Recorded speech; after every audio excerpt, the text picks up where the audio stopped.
আসসালামু আলাইকুম প্রিয় শিক্ষার্থী বন্ধুরা, আজকের ক্লাসে আমরা আলোচনা করব রূপান্তরের 2 নম্বর নিয়ম নিয়ে। তো দেখা যাক 2 নম্বর নিয়মে আমাদের কি আছে। তো হচ্ছে এখানে দেখতেছি আমরা হচ্ছে বাইনারি, অক্টাল, হেক্সাডেসিমেল এক পাশে আছে, ডেসিমেলটা হচ্ছে আমাদের আরেক পাশে। তো এটা কিভাবে আমরা করব? মূলত হচ্ছে আমরা জানি যে হচ্ছে বাইনারির বেজ হচ্ছে কত 2, আর অক্টালের বেজ হচ্ছে কত 8, আর হেক্সাডেসিমেলের বেজ হচ্ছে 16। তো এটা নিয়ম হচ্ছে কি, যে নিজস্ব যে বেসটা আছে, ধরো হচ্ছে যে সংখ্যা পদ্ধতিতে আছে সেই সংখ্যা পদ্ধতির বেস যা আছে সেটা দ্বারা আমাদের কি করতে হবে, গুণ করতে হবে এবং উপরে হচ্ছে কি পাওয়ার বসাতে হবে। আমি যদি ডেসিমেল করি, কোন সংখ্যাকে যদি ডেসিমেল করি, তাহলে আমাকে এই নিয়মটা অবশ্যই ফলো করতে হবে। এখন আমরা এটাকে করব হচ্ছে বাইনারি টু হচ্ছে ডেসিমেল। তো আমরা এটা শুরু করি 1 1 1 1, চারটা 1, 0 0 0 1। এখন এটার বেজ যেহেতু হচ্ছে 2, তাহলে বেজ দ্বারা হচ্ছে আমাকে গুণ করতে হবে। তাহলে হচ্ছে 1 গুণ হচ্ছে 2 প্লাস হচ্ছে 1 গুণ হচ্ছে 2 প্লাস হচ্ছে 1 গুণ 2 প্লাস 1 গুণ হচ্ছে 2, একটা দুইটা তিনটা চারটা প্লাস এবার হচ্ছে তিনটা 0 0 গুণ হচ্ছে 2 প্লাস হচ্ছে 0 গুণ হচ্ছে 2 প্লাস হচ্ছে 0 গুণ হচ্ছে 2 প্লাস এখানে লাস্টে একটা 1 আছে, 1 গুণ হচ্ছে 2। এবার আমাকে বসাইতে হবে কি পাওয়ার। পাওয়ারটা বসানোর ক্ষেত্রে তোমাকে একটা জিনিস খেয়াল রাখতে হবে যে তোমার এখানে পয়েন্ট কোথায় আছে। পয়েন্টটা আছে তোমার হচ্ছে এই যে এখান থেকে পয়েন্টটা শুরু। যেহেতু এখান থেকে পয়েন্ট শুরু, তাহলে এখান থেকে তুমি হচ্ছে শুরু করবে হচ্ছে 0 থেকে, 0 1 2 3 4। আর পয়েন্টের পরে যেটা আসবে -1 -2 মাইনাস হচ্ছে 3।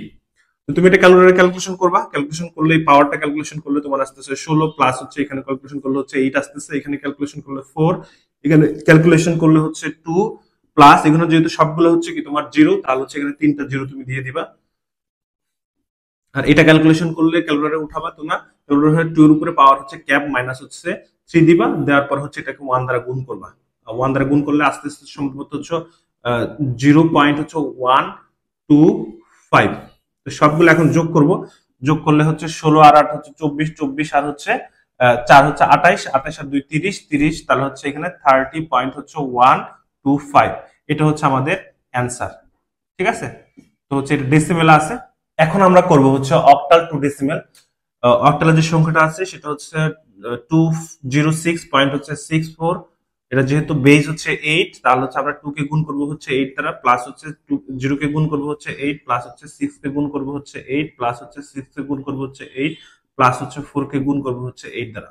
এখন এখানে দেখো পয়েন্ট কোথায় আছে, পয়েন্ট আছে হচ্ছে 6 এর, এই যে 6 এর আগে থেকে হচ্ছে পয়েন্ট আছে, তাহলে সেক্ষেত্রে হচ্ছে তোমার এখানে লিখবো হচ্ছে 0 1 2, আর এখানে দেবে হচ্ছে -1 মাইনাস হচ্ছে 2। ঠিক আছে, এই জিনিসটা তুমি একটু খেয়াল রাখবা, যেহেতু দশমিক যেখানে আছে সেখান থেকে তুমি ক্যালকুলেশনটা শুরু করবা। তাহলে এটা যদি আমি ক্যালকুলেশন করি 2 এর 8 এর উপরে পাওয়ার 2 ইনটু হচ্ছে আমাদের 2, তাহলে হচ্ছে এখানে আসতেছে 128, তারপর এখানে হচ্ছে 0 আসবে, প্লাস এখানে আসবে হচ্ছে 8 এর উপরে পাওয়ার 0 হলো 1, 1 এর সাথে 6 গুণ করলে 6, প্লাস হচ্ছে এটা যদি ক্যালকুলেশন করি আমাদের হচ্ছে 8 এর উপরে ক্যাপ হচ্ছে 1 ইনটু হচ্ছে আমাদের 6 6, তাহলে আস্তে আস্তে হচ্ছে তোমার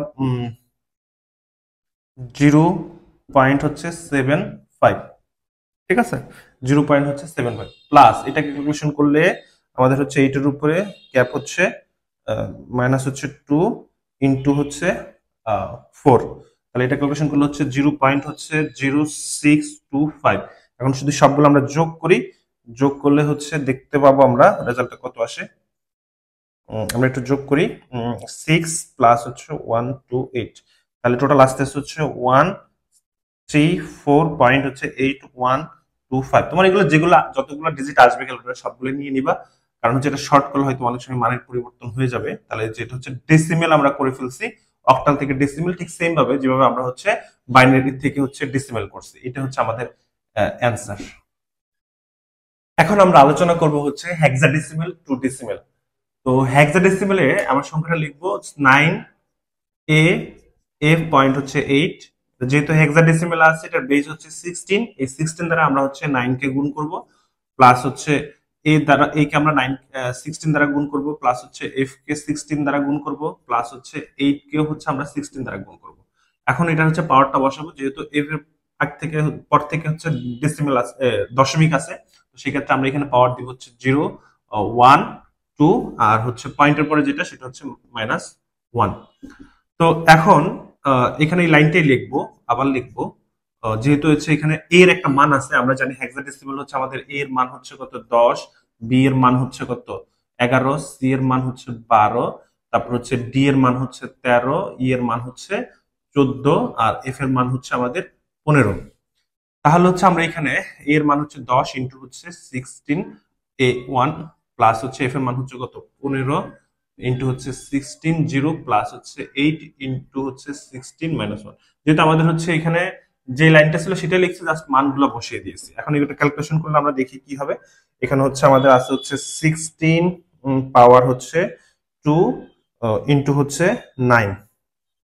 তাহলে এখানে 2304 প্লাস এখানে যদি ক্যালকুলেশন করি তাহলে হচ্ছে 10 ইন্টু হচ্ছে 16, তাহলে হচ্ছে 160 প্লাস এখানে ক্যালকুলেশন করলে হচ্ছে 15 প্লাস এখানে ক্যালকুলেশন করলে আমাকে একটু দেখতে হবে 16 পাওয়ার মাইনাস 1 ইন্টু হচ্ছে 8, তাহলে এখানে 0.5 আসতেছে। তাহলে এখন সবগুলো যদি যোগ করে ফেলি তাহলে আমাদের রেজাল্ট আমরা পেয়ে যাব। তাহলে সব যোগ করলে যেটা আসে রেজাল্ট সেটা হচ্ছে 2479.5। এটা হচ্ছে আমাদের ডেসিমেলের অ্যান্সার। তো আমরা এটা দেখতে পেলাম যে হচ্ছে হেক্সাডেসিমেল থেকে ডেসিমেল আমরা কিভাবে করি সেই বিষয়টা। তো এভাবেই কিন্তু আমরা সবগুলাই অক্টাল বাইনারি হেক্সাডেসিমেল থেকে আমরা ডেসিমেল করতে পারি। যতগুলা ডেসিমেল করতে হবে সবগুলা নিয়ম কিন্তু একই রকম, মানে যে সংখ্যা থেকে আমরা ডেসিমেল করি না কেন, ভিত্তি দ্বারা আমাদের গুণ করতে হবে। তো আজকের ক্লাস হচ্ছে এই পর্যন্তই। সবাইকে আল্লাহ হাফেজ। আর ধারাবাহিকভাবে ভিডিও দেখার জন্য তোমরা অবশ্যই আমাদের চ্যানেলটি সাবস্ক্রাইব করে রাখবা। ধন্যবাদ।